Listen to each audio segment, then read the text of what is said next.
السلام علیکم ورحمۃ اللہ وبرکاتہ۔ حضرت آدم علیہ السلام کے بیٹے قابیل نے جب حابیل کو قتل کر دیا اور دفن کر دیا گیا تو حضرت آدم علیہ السلام اپنے بیٹے کی جدائی میں بہت بے قرار رہنے لگے۔ تو اللہ رب العالمین نے 5 سال بعد حضرت آدم علیہ السلام کے گھر حضرت شیث علیہ السلام کو پیدا فرمایا۔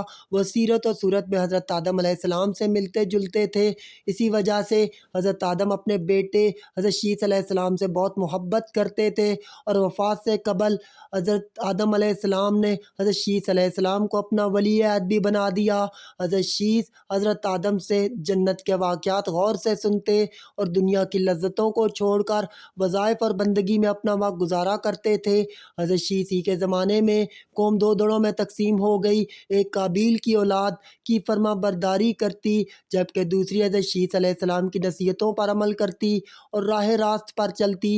حضرت شیث نے تبلیغ دین میں تمام زندگی بسر کی اور 900 برس کی عمر میں وفات پائی۔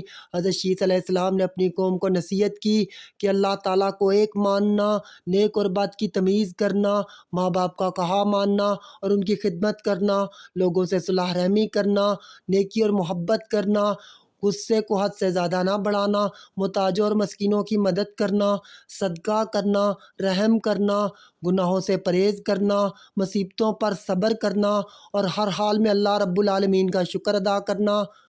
جزاک اللہ، بہت شکریہ آپ لوگوں نے میری ویڈیو کو دیکھا۔ امید کروں گا آپ لوگوں کو ویڈیو پسند آئی ہوگی۔ ویڈیو پسند آنے پر اس کو لائک کر دیں، اور اگر ابھی تک آپ لوگوں نے ہمارا چینل سبسکرائب نہیں کیا تو پلیز ہمارے چینل کو بھی سبسکرائب کر دیں۔